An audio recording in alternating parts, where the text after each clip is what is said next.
Bahagia Tan Sri Dr. Kosukun, Chairman of the Board of Governors, Wawasan Open University, and Chairman of Wawasan Education Foundation. Yang Berbahagia Tan Sri Andrew Sheng, Chairman of the International Advisory Board, Georgetown Institute of Open and Advanced Studies, GIOAS.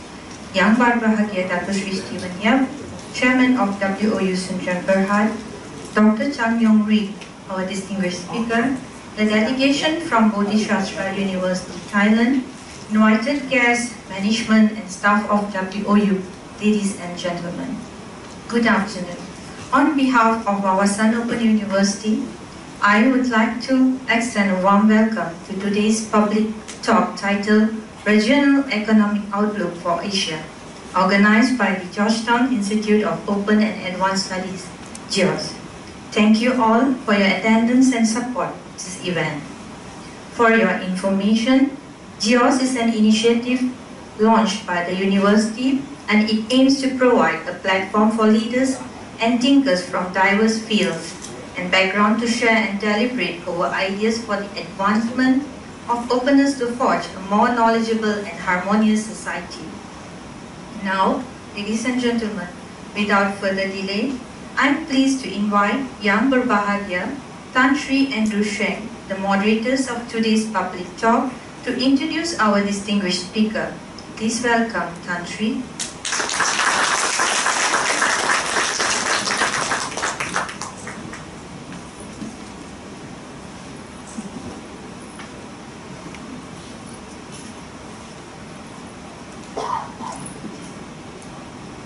It's not done. Sorry, I have to get the computer sorted out. Yang Berbahagia, Tan Sri Kosukun, the Chairman of the Wawasan Education Foundation,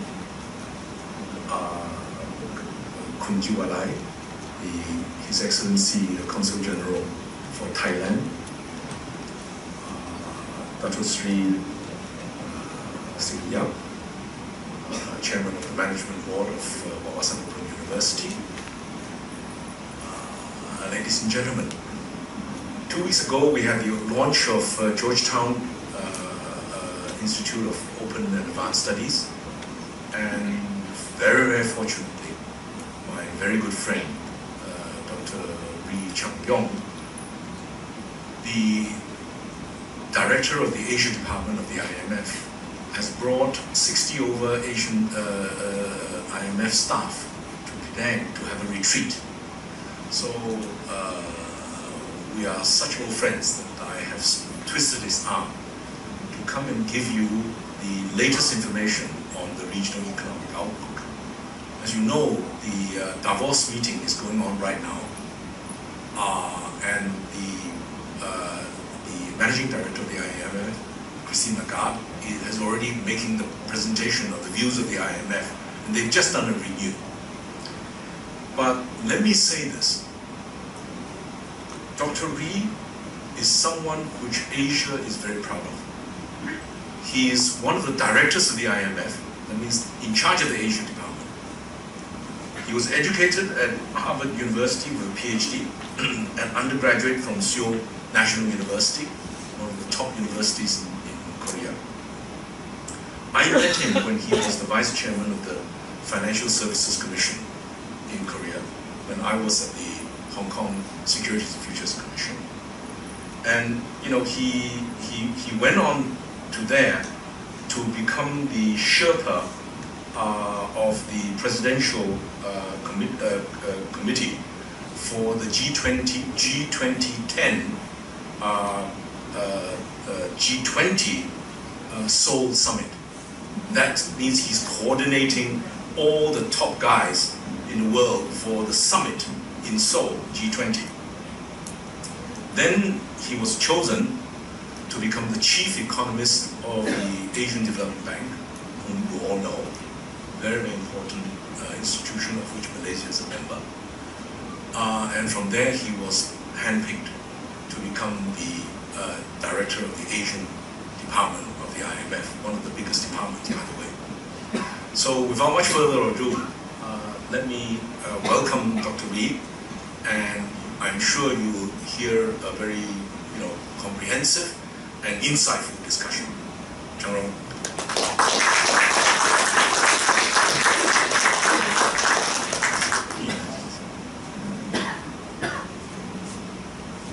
Thank you, Dr. Cheng.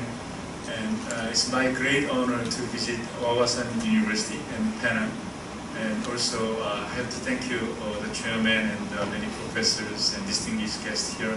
But I do not want to run the risk of I mispronounce your names because I was not prepared. So I would rather, echo Dr. Cheng when it shows the gratitude for you to invite me to here in this opportunity.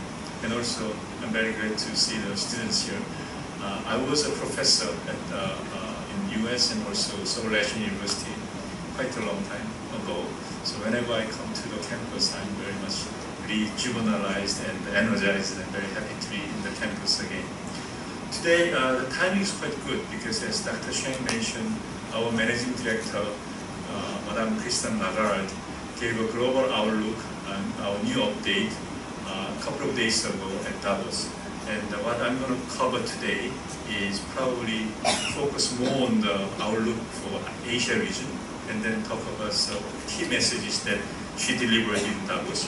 If you allow me, I may actually spend half an hour to explain my PowerPoint here on this topic, and then I hope that we can have some good discussions. Okay, then I think I can just talk without PowerPoint, if you allow. Okay, so basically the key message at this moment is that we are slightly revised our growth forecast for the global economy and also some Asian economy compared to with our forecast that we had in last October. So in January, for example, we are focusing that the global economy growth will be 2019 will be around 3.5% and 2020 3.6%.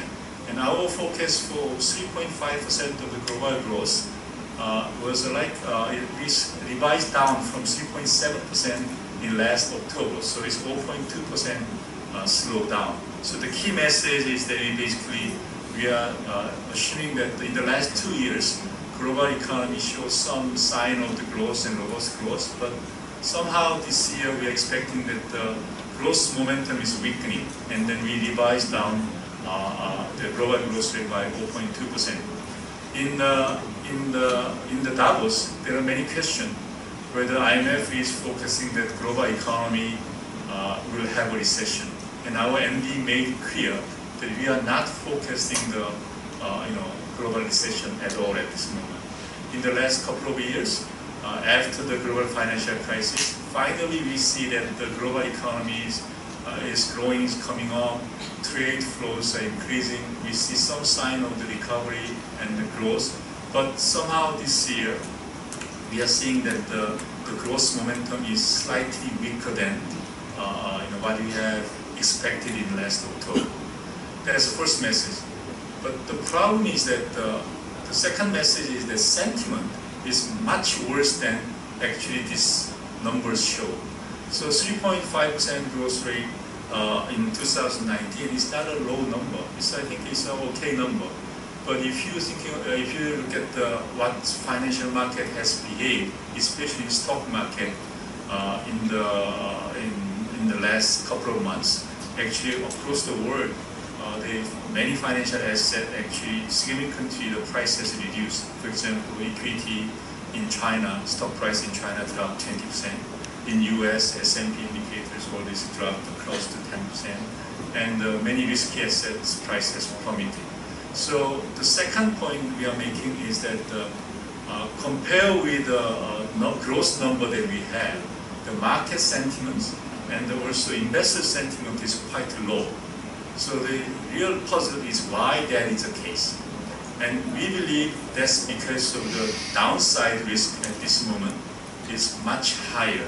So even the growth, we are expecting that the growth momentum is slowing down, but actually there are many significant downside risks at this moment. For example, like one of the significant downside risks, China-US trade tension. The other risk that we have discussed so far is so-called U.S. monetary policy normalization and global financial market tightening, as the U.S. actually normalize its monetary policy, interest rate will increase, and that will make global financial market cost of borrowing may increase. And so, if you look at the actually financial market, what financial market people are worrying about is the kind of some potential realization of some big downside risk. And then one of the big problems that we have at this moment is that this downside risk is in some nature, by nature is political. It's not just economic. So which means that if you think about the US-China trade tension, you can think about this as a kind of economic issues, but at the same time, what's going on, if you look at it between what's happening between US and China, is political issue. If you look at Europe, what is a big risk? You all know that the risk is in the next couple of weeks is a Brexit, and Brexit is a political issue. And then if you look at what's happening in Italy, yes, Italian banking sector is a problem at this moment. That problem, but behind this European issue, there is a migration issue, and the people, that those are political issues. So in some sense, in the sum, this downside risk is kind of hard to forecast because by nature it's a political. And then when it happens, then it can have a quite significantly large impact. And lastly, what MD emphasized is that what we are worrying about at this moment, simply because of downside risk? No, it's more than that. Because the policy space, we call, is quite limited. After the global financial crisis, many advanced economies and the emerging market use their fiscal and the monetary spaces to cope with the global financial crisis, which started from 2008.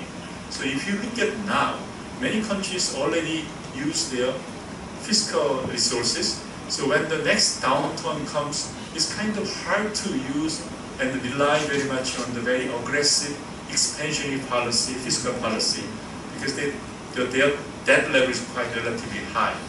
At the same time, whether they can use loose monetary policy if next downturn comes in, it's not going to be easy because the global interest rate is already quite low, and the many advanced economies interest rate is quite low. So there's we call zero low bound. The interest rate nominal interest rate cannot go below zero very easily. So actually there's not much room to cope with the crisis. So in introduction, if I just summarize our managing director's key messages, which maybe that is enough, and I can have a talk with Andrew Sheng basically.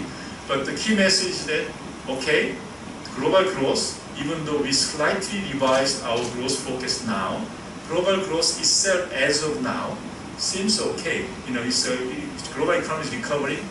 No, we're a little bit weaker than we expected. That's unfortunate, but number itself seems to be not that bad. But second message is that, but somehow downside risk can be quite significant. There are several downside risks which I just mentioned. And the third message is that downside risk is quite political by nature, very hard to forecast. And then lastly, if it happens, then many countries doesn't have enough resources to counteract, unlike the cases that we did in 2008, 2009. So what the policymaker has to do, that's the point what MD emphasized. At this moment, if you look at the most of risk, this is kind of policy mistake. If we can rely on more multilateralism, if we discuss a more economic policy coordination and cooperation, we can avoid. One good example is trade war and trade tension. But somehow, because of this political issue, if we make a mistake and some downside risk is realized, then the global economy has a really big headwind and a slowdown. Then unfortunately, many countries are not prepared, and the global economy can have a serious downturn, even though the numbers so far is okay. That is basically key message that was delivered.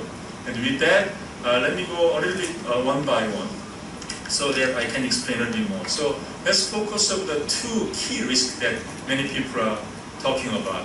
One is the China and the US trade tension.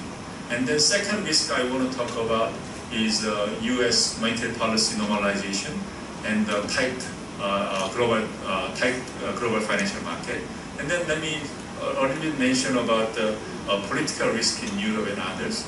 Then I want to go a little bit deeper on the what is current economic momentum in Asia. So inevitably I have to talk about China, Japan, India, and ASEAN countries. And then let me conclude some kind of policy shift. That will be my talk in next 20 minutes. Okay. Without PowerPoint, I apologize again, but I hope that the message is clear.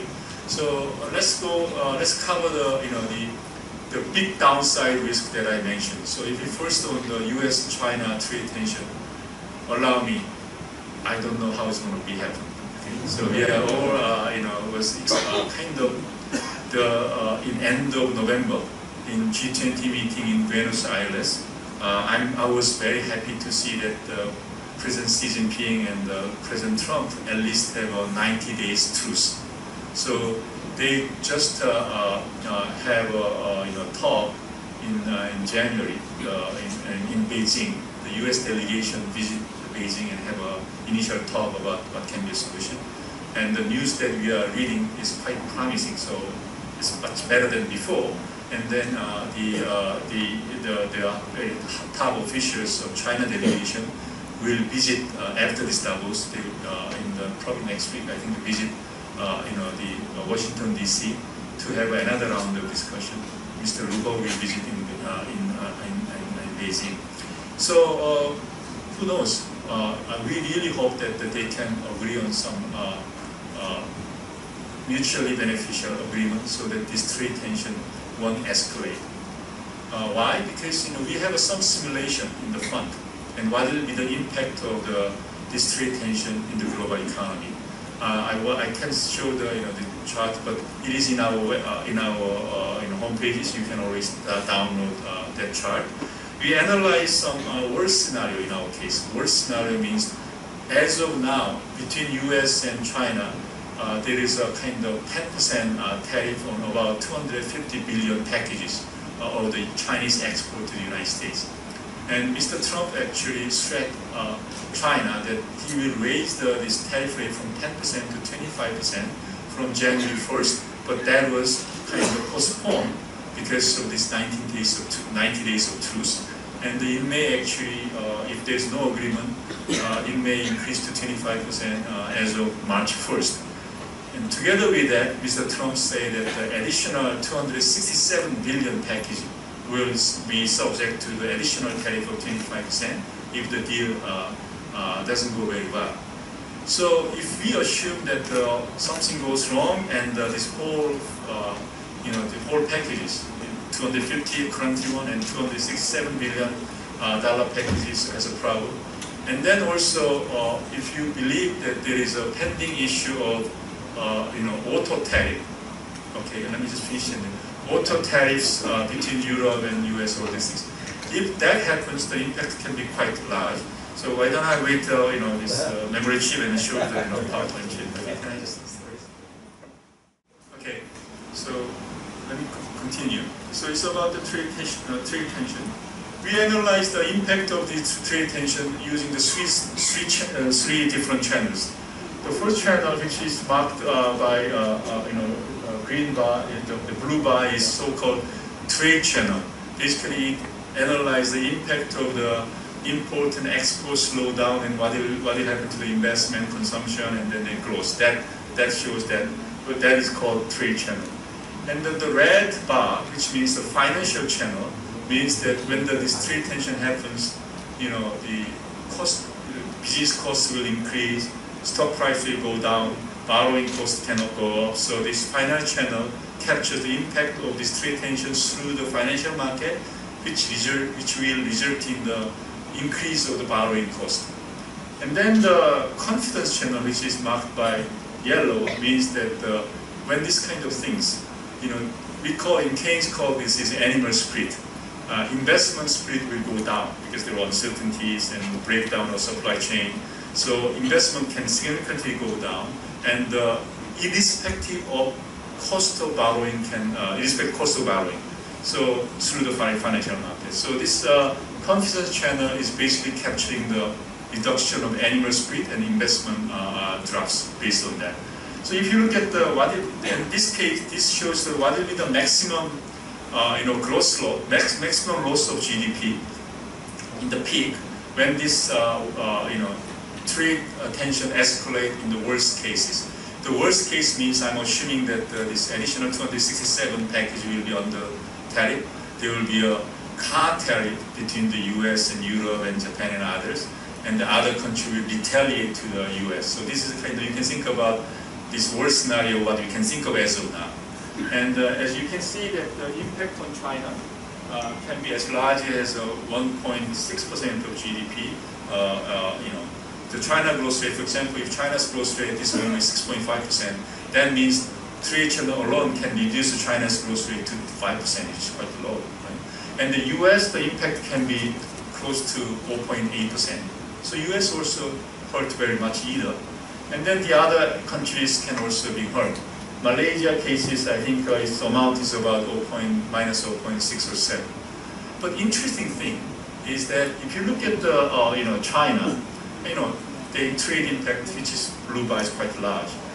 If you look at the US, yes, the blue bar is also large, but actually if you look at the behind the analysis, the blue bar in US is not mostly coming from the trade conflict respect to China alone. That's kind of relatively small because US is not exporting very much to China. But why the trade impact so big is because we are assuming auto tariff. If US impose auto tariff and the Europeans and the Japan and others counteract it, then that will cause a large impact on US economy. So that is a kind of big message. Both countries will lose, but in the case of China, simply they expecting very much to export very much to China, the impact will be large. For the case of US, actually it's more the auto issue rather than a direct trade issue with respect to China. Interesting thing is that if you look at most of the ASEAN countries, except my home country, Korea, which has a heavy dependence of China, so the impact trade channel is very important. If you look at the trade channel of the other ASEAN countries, it's small, and some countries positive. Malaysia is also positive. You can see Thailand is positive, and why? Because there's a trade diversion. If the China cannot sell the product to US will buy something from other countries, and this trade diversion effect can actually help some of the ASEAN countries to benefit. Is it good news? We don't believe so, because if you look at the other channel through the market, financial market and confidence channel, actually that will dominate the market impact. And in that case, if you actually aggregate all together, there is no winners. Even many ASEAN countries can lose. So the big message is that this is our modeling, but basically the key message is that if the trade tension escalate, there was no one. It's either be really make it slow down. I want to mention that this does not capture the impact of this stimulus policy, but once this happens. For example, like I mentioned, China's growth rate can go down like a minus 1.6%, but in that case, China will do the stimulus packages. And so that the growth rate will go down from 6.5 to 5%. So for example, this is assuming the worst scenario, but in this year, we revised China's growth rate by 0.2% from 6.4% to 6.2% because of trade tension, without assuming additional 267 billion packages. We just calculate the impact of the trade tension based on the 250 packages. Then our model shows that China's growth can slow down by 0.7%. Then we assume that China will use a stimulus that will increase their growth rate by 0.5%. So in net, the net impact on China's growth rate is 0.2%. So that is why we revised down China's growth rate in this 2019 from 6.4%, which was we focused in October to 6.2%, so only 2% point. So it has an important implication. If you just look at the growth slowdown, the magnitude is small. So people say that the the magnitude is small, so trade tension won't cause a lot of problem. Actually, no, because as you know that China recently has a significant problem of the debt accumulation. The credit is growing too fast. That has some medium-term implication of the China's stability of the financial market. China's growth rate is important, but recently, China government, rightly so, introduced a deleveraging policy to address the medium-term issues because their credit has been expanding too fast, debt is accumulating too fast, so China has been working very hard to reduce the leverages and slow down the growth of the credits. Then suddenly this trade tension happens, and then growth has some risk of going down too fast. So at this moment, China government is thinking about stimulus packages to offset some of this. As of now, luckily, and because of the government's strong effort, they didn't reverse this deleveraging policy yet. But they are now introducing more expansionary fiscal policy and monetary policy. That will make growth rate still higher than 6%, but that will definitely have a medium-term implication. Their financial market can be more unstable because they have to rely on more expansionary credit policies and with more expansionary fiscal policies to offset some of this trade tension. Definitely trade tension caused some of the dilemma to their macroeconomic policies. So with this graph, let me just emphasize the two important messages. One important message in this trade tension, the impact can be quite large if the trade tension really escalated too much. Second, this will cause lots of policy dilemma for many Asian economies, including China. What should be their right policy mix? And then may have, in the short term, they may offset some of the downturn, but it may cause more instability in the medium term. So that is bad news for the global economy.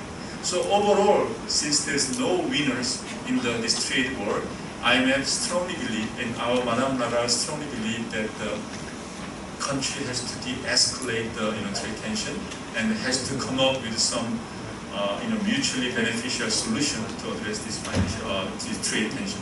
And we are actually waiting for what US and China will agree at the end of the February and the beginning of March. That can have large impact in financial market. I don't want to just stress these things because there can be also potential upside. Because if the US and China agree on reach some good agreement, that will definitely in the short term have a positive impact on the financial market. Okay, so that's the issue of the trade tension. And then let's talk about the second downside risk, which is tighter global financial market and US normalization. At this moment, I have a mixed view. In the last October, when we actually announced our regional economic outlook in Bali, we have an annual meeting in Bali, and this U.S. monetary policy normalization is actually one of the biggest issues.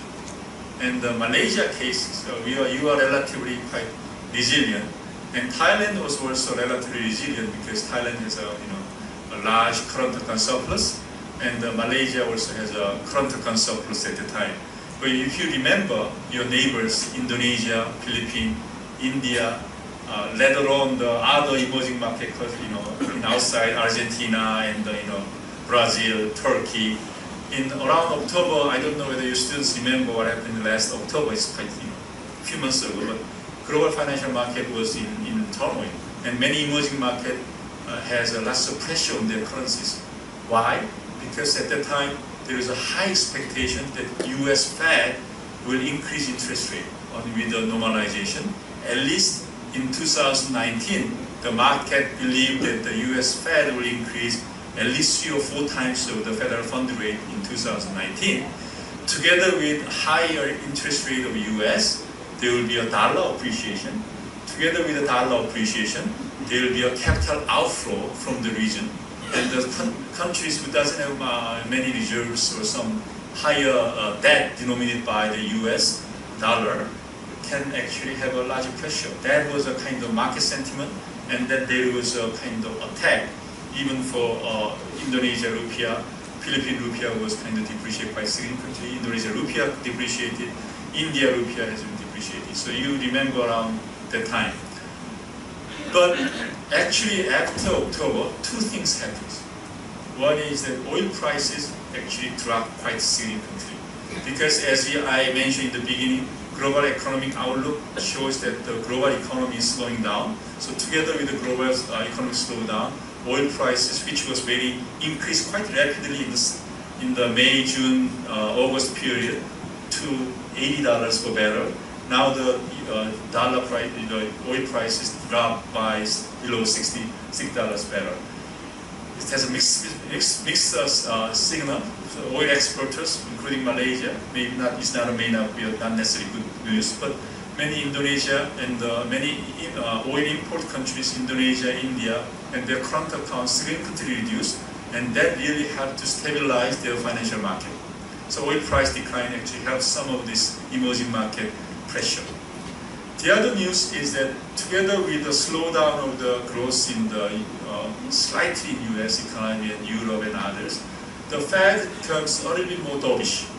And now they are saying that this chart shows that maybe I don't go to the details, but just right-hand side chart shows that how the Fed, the monetary policy committee members think that how many times they will increase interest rate. Now they are saying that they may be maybe one-time increase in next year's Fed fund rate, rather than 3 and 4%. Actually, the other blue bar in the right side shows the future rate in the market at this moment. Market actually thinks that the Fed will decrease interest rate at this moment rather than increase interest rate.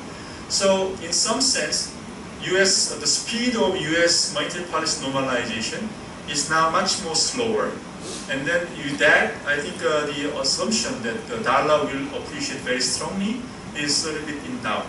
That actually theoretically can reduce some of the emerging market pressure, right? But actually not necessarily. Because one interesting thing is that this is coming because the US slowdown of the US monetary policy normalization is a result of expectation that global economy will slow down a little bit. As a result, the risk premium about the emerging market is increasing. What I mean is that depending on the fundamentals of the the emerging economies, I showed that this one example of fundamental is current account deficit, and then in the y-axis I show some of the emerging market, bond market risk premium.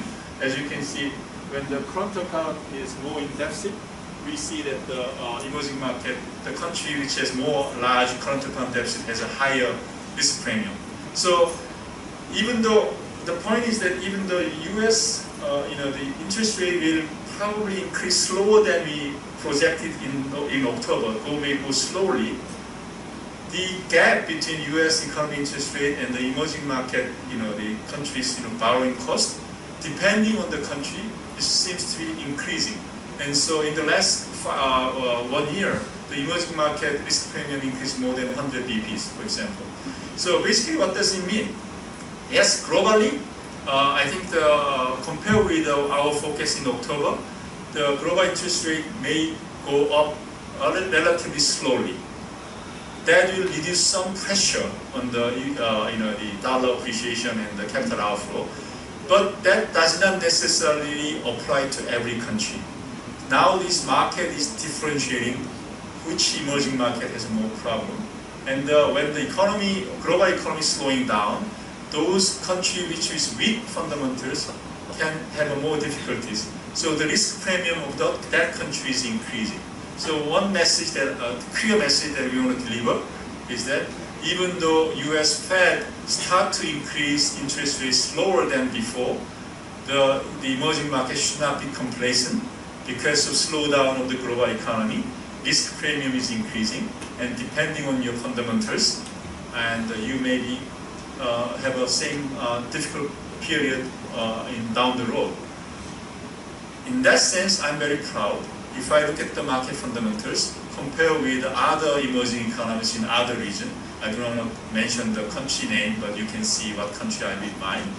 Asian emerging market is much better shaped. So I think Asians, I think at this moment is better shaped. I'm not really worrying about the big crisis in Asia.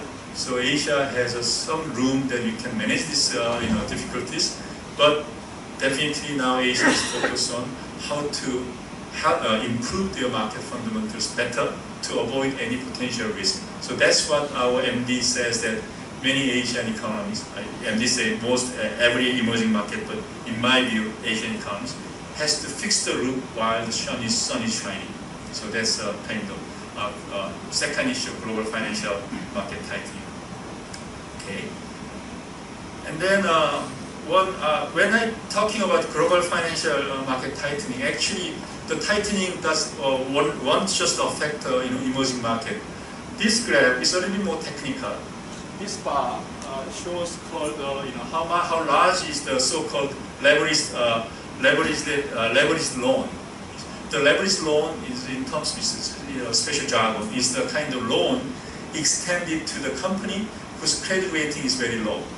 But because after the global financial crisis, so global interest is so low, and with huge ample liquidity, many investors trying to find the high yield investment opportunity.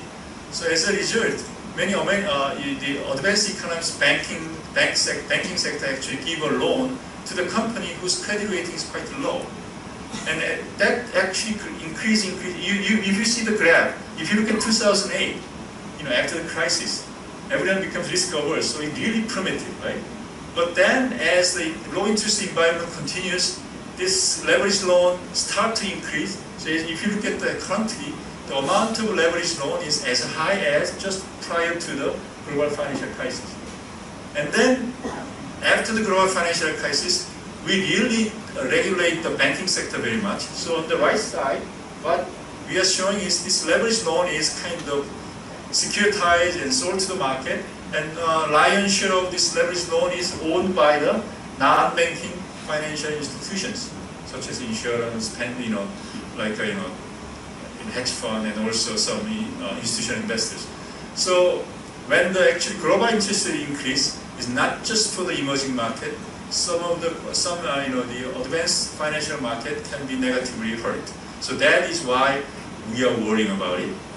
Why? Because these things happens, as I mentioned, there is not much policy space that each country can react. This chart shows that in advanced economies and emerging economies, how much interest rate has dropped after 2008 to the currently. Many countries aggressively reduced the interest rate in coping with the global financial crisis.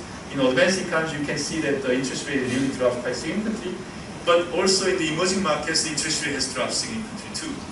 So that means that when the new recession coming in, now the country interest rate is, if you look at the advanced economies, very close to 1% or even between 0 and 1%. And if you look at the emerging market economies, it's close to 5–4%. So unlike the last time. So there's not much room to use the expansionary monetary policy and low interest rate to fight with the recessions. How about the fiscal spaces? Public sector leverage has also quite increased a lot in coping with the financial crisis, global financial crisis 2008. You know how much debt Greece now has. You know how much the Italy has the debt. Italy's debt over GDP ratio is 130%. What is the debt over GDP ratio of the US? Is close to 100%. So they really use the fiscal resources to save their bank and to fight for the global financial crisis. And many emerging economies also has to rely on some of their public expenditures to fight for the global recession. So as of now, there's not much we call fiscal space at this moment. So when the next time when we have a big shock, there's less room that each country can actually react. So overall, I think basically as I mentioned, our forecast shows a slight slowdown of global growth to 3.5% this year, so it looks okay. But there are lots of uncertainties and many big downsides. Trade tension, I just mentioned the impact on trade tension, financial market volatility, and the global financial market tightening. I didn't mention the Brexit, but Brexit is another political risk, and political risk and bank sovereign doom group. What I mean that the bank sovereign doom group is Europe cases. Many Europeans actually use lots of fiscal public debt to save their bank and to boost up the economy after the global financial crisis. That debt is owned by the bank. Now the bank, for example, like Italy bank is in problem. So if Italy bank is in problem, it will have an impact on the Italy, and their sovereign rating will go down. If sovereign rating go down, the bank's holding of Italian debt price will go down. That makes banks more vulnerable. So now both the banking sector and the country is on the same boat. So that can cause a serious problem too. And I want to finish my talk just talking about the Chinese economy. So people are worrying about China's slowdown, but now last year you just have the first put number. So 2018, China's growth rate is 6.6%. That's not low. China cannot grow by 10% forever, right? So as China become more rich and growth rate slow down, we're expecting 6.9, 6.6, 6.4. This is a good slowdown.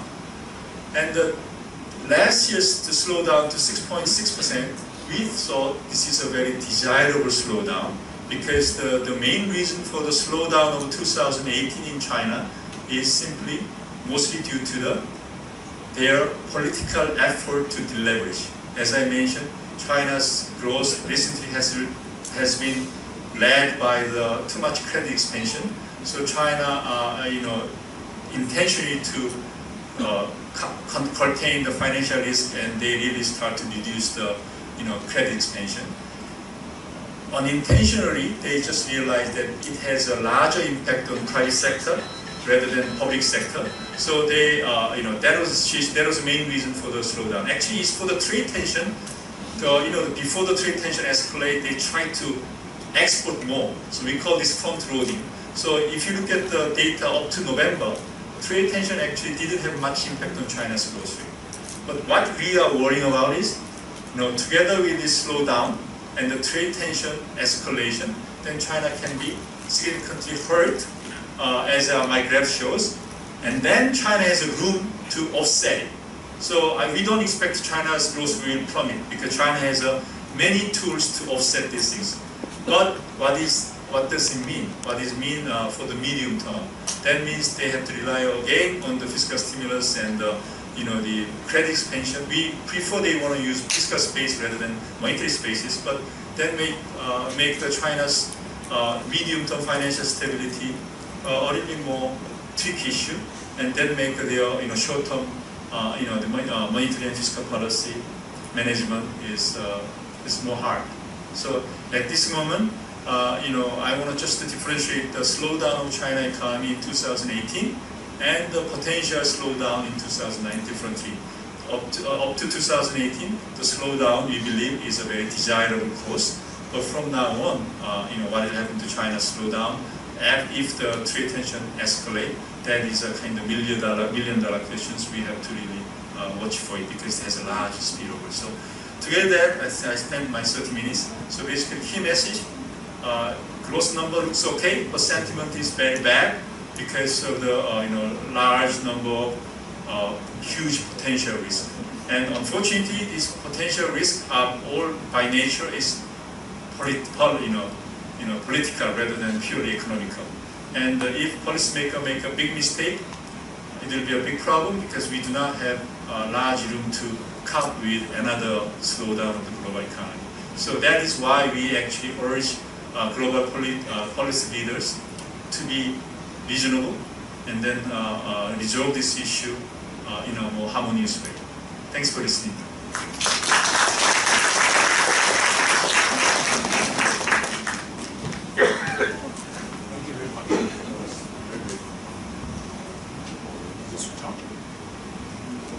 Thank you, Dr. Rhee, for your interesting and informative talk. Now, I hand over the session to Changyang Rhee. Thank you. Well, that was a very comprehensive briefing. I apologize for the technology issues. I'm fully responsible. I should have forwarded to my colleagues, but I was caught up on something. Okay, to sum up, I think what I hear from you, Dr. Rhee, is this, that the latest economic forecast, which is very difficult, we all admit the range of possibilities are high, and it's difficult because of trade tensions. There is Brexit, and politics is very complicated. But one thing that has come up, actually almost none of us thought would be very serious, is that the government shutdown in the US is now 1 month. I mean, everybody thought, well, politics is, you know, we in Asia call it wayang, you know, you have to do your show, but it's now dragged on for quite long. And this means that if it drags on, the first quarter numbers will be affected, which then has a, you know, spillover effect. But your overall assessment, the IMF's overall assessment of the US economy is much stronger than I personally would have thought. Actually, we are focusing the US growth rate 2.5% this year. And actually, we didn't revise down US growth rate as of now. Because the numbers, many people are worrying about US growth rate, but as of now, if you just look at the number, you know, I mean that if you look at the financial market, the number looks bad. But if you just look at the real side number, so far, it's okay. So that's why we didn't revise down, because we believe that the financial market is actually reflecting the huge downside risk in the down the road, rather than the averages. Okay? So I think financial market may be right, or financial market may be reacting too negative, because their job is risk minimization. So my first answer, why we have a higher than growth rate of US than you expected, is because our number is not actually capturing the really big downside risk, but look at the average numbers. Having said that, this shutdown is longer than we expected. So probably our team, because our number we released in January, is based on the statistic that we have by mid-December. We cannot assume that. So probably we will revise our number again for probably in March, so that we can announce in April. That I think this impact of shutdown will definitely see. My last answer, why U.S. economy is still strong, is basically is fiscal stimulus. Still, the tax cut and the fiscal stimulus package of U.S. is quite strong, and at least for 1 more year, the impact will remain strong. But it will phase away. So that is actually, we revised down significantly from probably 2021. I assume that the US won't be able to have another round of fiscal stimulus. Then US economy's growth rate will go back to their usual. Okay. Now on Asia, which is probably concerning, actually you're quite optimistic that Asia is better prepared because of downturn. In fact, unfortunately, because of time, we didn't have chance to go. But I looked at the numbers. India is still going quite fast, 7.3%. 7.5, which is very good. I mean, India is today the fastest growing economy in the world, and if you're thinking about 1/5 of mankind, that's remarkable. Okay? So that's the good news. And the others actually are not that. The numbers have not been that affected in terms of the forecast adjustment, correct? Yes. I think whenever I talk to this issue in Washington, D.C., I was significantly proud. Because, and versus when you talk in Asia, especially, we have a very high ambition. Asia has been doing very well. So we are always comparing our performance of based on our past performance. We are the kind of, in terms of growth, we are a high performer, like the top, belong to the top 25% in global world. So we are actually comparing whether we can do as good as in the past and remain as good as the top 25%, for example. In my home country, Korea is much more, like we are always top 5% comparing this. When you discuss in DC and globally, we are talking about average. So Asia looks great, okay? But still Asia is, rightly so, we have high ambition, so whether we can do better, you can have a different opinion. So, first of all, I want to just clarify my view on Asia. If somebody asks, Asia will have a big chance of having a crisis like the 1997 Asian financial crisis or anything, probably not. We are much better shape. But whether, that's the short term.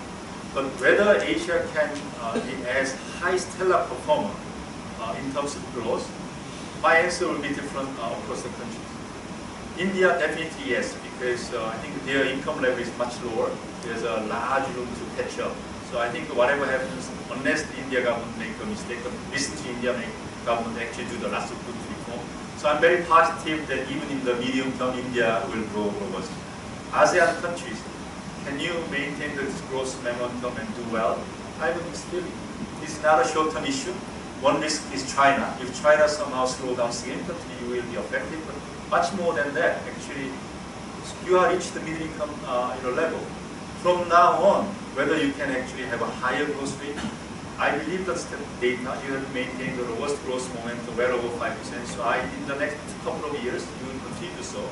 But from now on, whether you can actually do that, that requires lots of structural reform, governance issues, some new technology, how much you can actually adjust to, what kind of education quality you will have.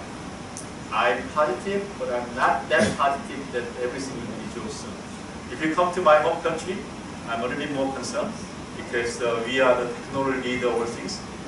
So far, if you look at the Korea's growth model, it was a relatively, yes, harder, but basically model is look at what we can copy and what we can learn from advanced economy and how we can catch up then. But at this moment, what is the key problem in Korea? There's no one that we can just look at it. We are almost in front. So from now on, we have to develop our own technology and we have to do our own things ourselves. Are we ready as a Korea? When I look at our education system and still our children are just looking at the exams and they have to go to the good university just memorizing these things. I don't think that we can actually having a new technology very easy by doing so. So I'm a little bit more pessimistic. So if you ask, depending on the questions, if it's a crisis, I'm positive, but depending on whether you're asking whether it's growth, it's mixed. Okay, Asia's major success was maybe overstating. We created the global supply chain. And this is a great success story, right? Lots of products in America and Europe are made in Asia. But now the supply chain is changing because of technology. And Penang is clearly plugged into global supply chain because of the electronic industry. So, from your perspective, how do you see this changing? Because this is a very difficult area. Let me say that Dr. Sheng is an expert on this. If I answer these things, I think I will show that my knowledge is a really limited subset of his knowledge. So you asked the question, but I really want to get your answers. He has been leading from global institute. He's an expert on this issue. How can I try to pretend that I know? So please go ahead. Okay, all right. I think let me say this. The world's biggest problem today, we all know this. Technology is changing everything, right? And the reason why Apple shares have gone down is because how much more can you make out of this phone? And so, what is the next killer product? And the next killer product, they try to use glasses, as you know, and it didn't work, right? Some people think that a watch will make it. Didn't work. Okay? So what's going to be the next killer product? So the key question really is, what's going to happen to 5G? Right? Because if 5G works, that means your car can be driverless, your whole house can be totally automated. The latest example I saw is that a surgeon in Penang can conduct an operation with immediate advice from somebody in the United States, or the United Kingdom, or China, whatever matter. And you can get the best team of doctors, completely related, telling you how to make this operation. Okay? Diagnosis and operation real time. And the reason is that there's massive speed, massive data exchange information. So the change is there. But as we all know, 5G is now undisputed. And whether if it is being implemented very fast, I think the electronic industries will definitely take off. If it's delayed and there are no new products on this area, we have no problem. But that's of course only the 5G and the consumers. But the car industry, of course, is also a very big thing. Your point was a very good one. That so far, the downturn hasn't been that bad. But for the first time, we're seeing in China negative growth on cars. The US, the steel and the aluminium tariffs will raise the price of cars, right? And people are now thinking, well, should I buy an electric car, wait for more electronics in my car? So there are many signs that the global supply chain may be short-term going for a short adjustment, subject to whether it will take off very, very rapidly. That's the answer. Okay. Why don't we now open the session to the audience and get their feedback? Anybody want to ask questions? Feel free. No? Stop. Yes. Please. Hello, my name is Per Jensen. You talked about the debt levels. You didn't make a distinction between government and corporate debt. Could you please elaborate on what is happening there and what your concerns are? Actually, it depends on the country. The answer can be quite different. But generally speaking, after the global financial crisis, if you look at the Europe and advanced economies, most increase was public debt, government debt. And on the other hand, if you look at the Asian countries, especially China, it's more corporate and private debt.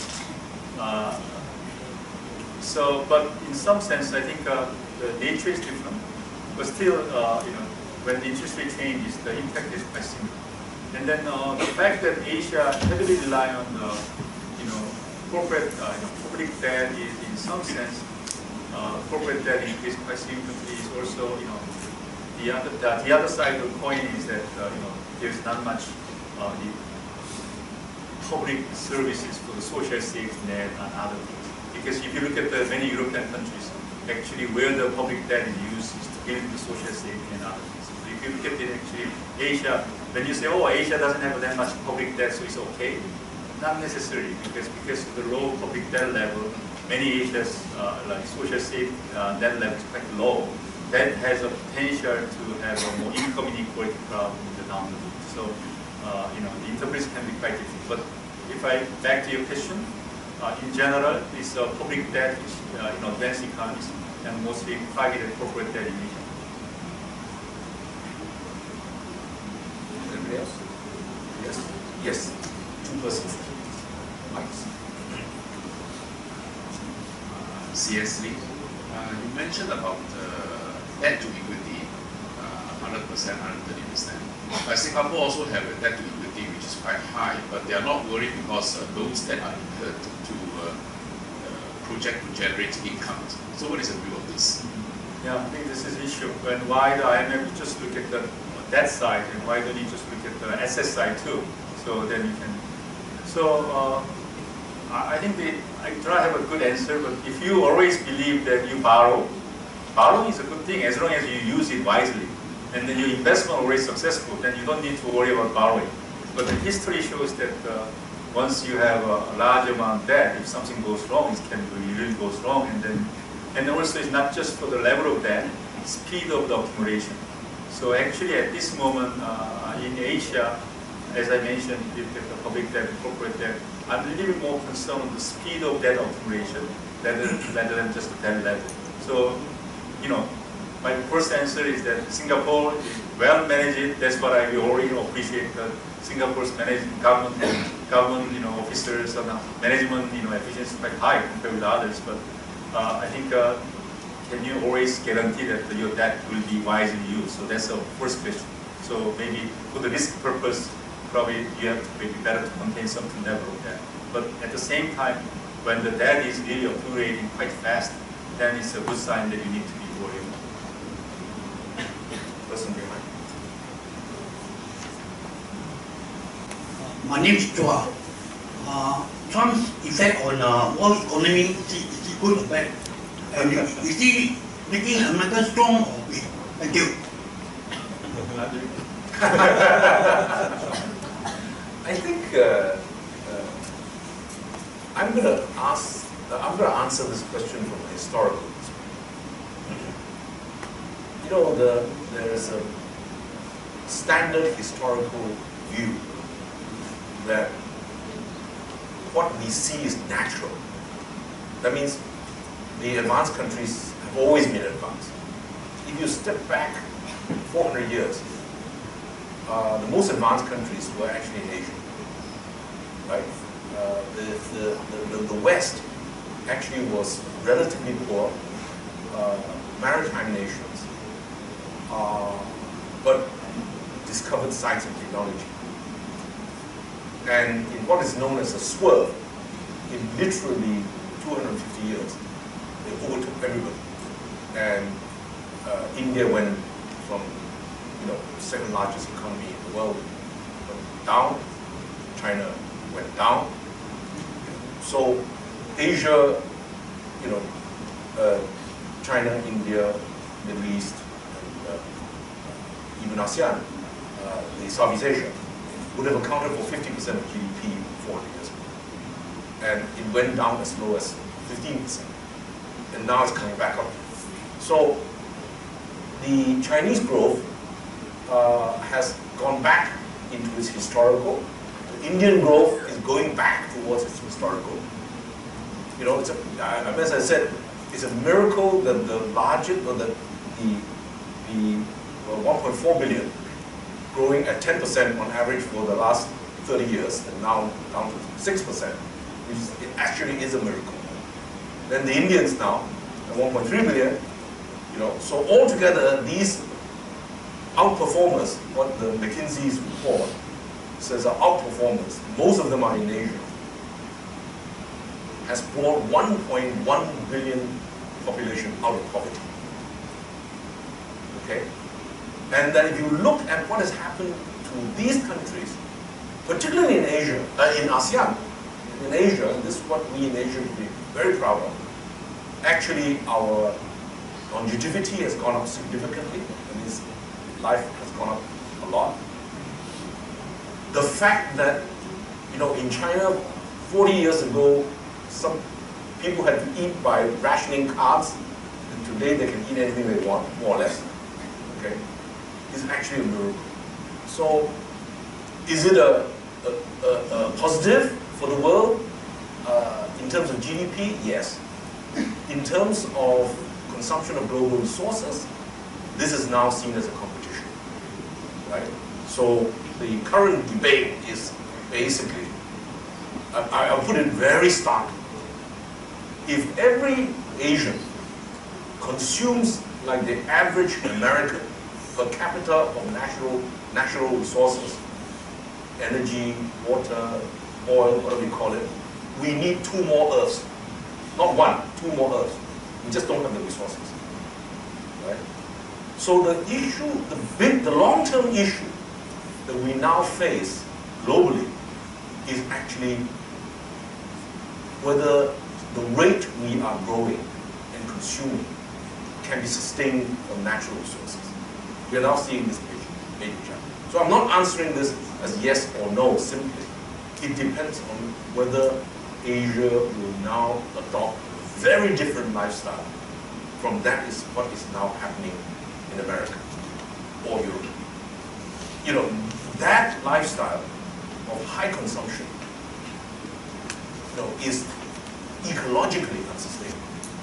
And as we now know, from an income disparity point of view, also socially unsustainable. So we now need to find our own pathway, but we don't have anybody who can do this at this point. I hope I answered it. Anything else? Yes, ST. SH, sorry. Please. SH works for the Malaysia, China, Malaysia, US Chamber of Commerce. Three, you mentioned just now that Korea is sort of leading in technology, but they are hindered or hampered by education system. Just wondering, in Asia, which country is trying to transform the education system that can catch up with whatever better education in the West, that maybe we can catch up sometime in the future? That's a really good question. Actually, I'm not very familiar with the other country cases, but to speak frankly, this education is I just mentioned education, but I just mentioned education for the this fourth industrial revolution, all these things. But if you think about universal education, all these things, the answer can be quite different. But if you just focus on the very creative thinking and really the new education in preparation for the new industrial revolution, I don't see many education system better than some part of U.S. education. I do not mean U.S. education is good. Actually, if you look at their public school quality, I think that the Asian schools, in Korea school is much better. But I mean that the top university, in terms of research and actually bring the new ideas to me, even I think Europe cannot compete with the U.S. I don't see many Asian countries we have a good examples. Maybe that probably, but I don't know that. Well, we had a seminar 2 weeks ago on this issue. We didn't do any international comparisons, but if you really look at what is happening in the world ranking of universities, Singapore has done very well. Okay. The situation actually is that Singapore has been much more proactive, if I may put it this way, in the sense that they've begun to understand that the education is not for just churning out graduates. They need to produce graduates that the industry wants, business wants. And so they have designed this lifelong training program, including more education for those people at work, rather than just saying, okay, we just train people at university and let the employers do it. So, but do you believe Singapore system is good for not just raising lawyers and government officers and they are really good in bringing the businessmen and technology? No, well, I'm not going to comment on my personal view of whether the education is wrong, because everybody has their own views. I'm only using the global rankings of how far you rise on the rankings of these universities. Okay? Yeah, that's good. But I think my feeling is that many ASEAN economies in many countries, we produce lots of lawyers, we produce lots of professors, lots of government officers, but I don't know whether we are really having a good education to make Steve Jobs and others. Yeah. That's a different issue. The education system is very difficult to generalize, because in certain countries you have really excellent universities, or institutes. India, for example, has excellent institutes of technology, but at the grassroots level, you talk to Indians, they have huge views about the grassroots education, right? So because it's a very large country, it produces top talent. There's no doubt about it. You look at the world's top technology companies, the economists, the academics. India produces a lot, and just because of sheer size. So but whether the education system is responding to this is an ongoing conversation. We don't have to get all the answers. Any other questions? Come on. Yes, sorry. You want to go? Please.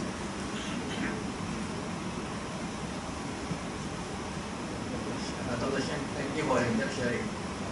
My question is, the CPI and PPI numbers of the data in China shows it's slowing down, and coupled with the trade war escalation, full-blown trade war. What's your take on the hard landing in China? And if that happens, how does it affect Asia? Will Asia falls into recession? Thank you.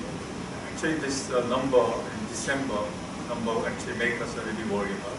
And especially if you look at the last 1.5 years, the produce in the PPI was quite high in China. That helps the earnings of the corporations, and that was actually, even though CPI was maintained low, the higher PPI actually drew lots of the earnings to the corporations. So despite the high debt burden, that was the main one of the very positive factors that drive the China's growth rate. So when I actually look at the sharp slowdown of PPI in December, I'm concerned. So this is actually what I'm, to speak frankly, this is one of the big issues which actually make me sleep, cannot sleep during the night. And then, if there is one issue that I have to come up with as an AP director, this is the issue. Because, I'm pretty sure when I return to the headquarters next week, Madam Lagarde will be back from Davos, and we'll discuss how the China's, given the December statistics, what is the China's growth rate will be. And especially the question is, what happened at the end of February? If there is some agreement of China-US trade tension, if something goes bad, then it's easier to say everything go down. But if some temporary agreement, and with some discussion on how they will handle this technology transfer, SOE issue kind of things. But at that time, if the stock market slightly positively respond, should I revise upward China's growth rate? Or given this trend, and then also given the some of the deleveraging impact of all these things, what I have to assume for China's growth rate? It has a large impact across Asia. So that's an issue. And I cannot give you an answer because I have my own view, but I have to talk with our staffs and then have to collect most of the data. So we have to revise it. And at this moment, but I'm pretty sure that that will be the function of how much stimulus China will do and how effective that stimulus package will be. Because if they really do the stimulus through the credit expansion, that will be a very bad sign. If they have to do the stimulus through the fiscal policy, that is our favorable option, and then what kind of fiscal package they will have. If the tax cut will work within China, if you do the tax cut and give more money to the people, are they going to save or spend? Chinese are very well known for the saving. So in that case, the impact on the stimulus may not be as big. So this depends on lots of assumptions. So technically speaking, I think that the December statistics is worse than we expected. And once they reach some agreement with the US in February, whether this is going to reverse or will continue. And if we continue, how much stimulus they will use, and what is our assumption, how effective is stimulus, will depend on your answer, depends on all those questions. So I can sense that how this procedure, but the numbers will come in April. Let me supplement that question, which is a very good one. I never worry about CPI as long as the weather holds up. Basically, Asia, CPI is mostly food and normal household related. Okay? And in the last 40 years, we've never worried about the weather. We think through it, right? When I grew up, we had droughts. I still remember, no water in the kampong. I mean, I come from Kota Kinabalu. And it was really scary, right? And in the last 40 years, we've solved a lot of these problems because we improved our reservoirs, water management. Same thing in China. But did you know that 60% of Indian agriculture depends upon subterranean water wells? And that the water level is dropping something like about, if I'm not wrong, 3 meters, every 2 or 3 years. So, now they're getting water down about 100 feet down. And if there was a drought, you can bet your bottom dollar food prices will go up very fast. One reason why the Chinese CPI is very stable is they actually manage their agriculture quite well. The Chinese government actually stockpiles when there's a big surplus, and then releases it when the shortage. Or, luckily, globally, even if you have shortage of American soybean, you can easily buy from Brazil, or Argentina. So global supplies haven't been too bad. But one thing I worry about on the CPI side is that if there is a global warming or natural disaster, we will have some CPI spikes that people are not prepared for. But that so far hasn't happened. We are very fair, gender fair, so we must have a question from the lady. The audience is very fair. Come on. Otherwise, yes, Dr. Wendy Bong. I would like to just bring out the issue whether in terms of industry, which field of industry will be impacted most with the economic crisis that is going down for the next 1 or 2 years. What do you think? That would be very difficult to say. If you specify the country, I can say, but I think Malaysia.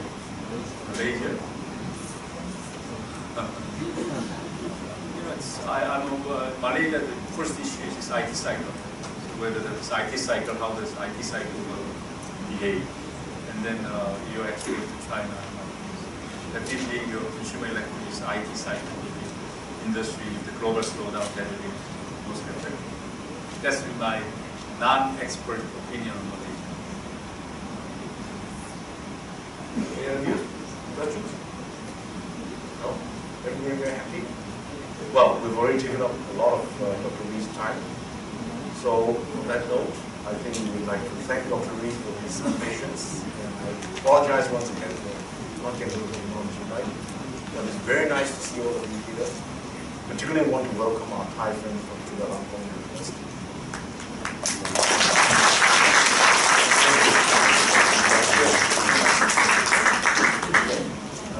Yes.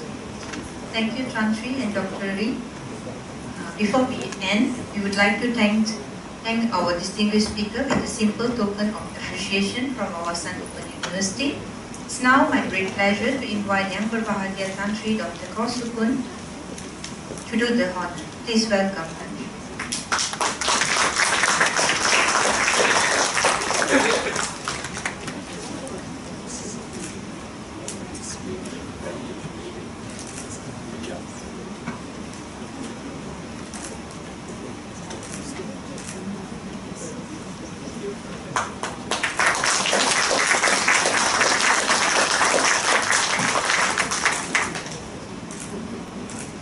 Thank you, Chantree Dr. Kor. This concludes our event for today, and I believe we now have a better understanding of the economic outlook for Asia and Malaysia. Ladies and gentlemen, WOU has prepared some light refreshment outside the foyer for you. Once again, thank you all for your attention and support, and may you have a nice day. Thank you.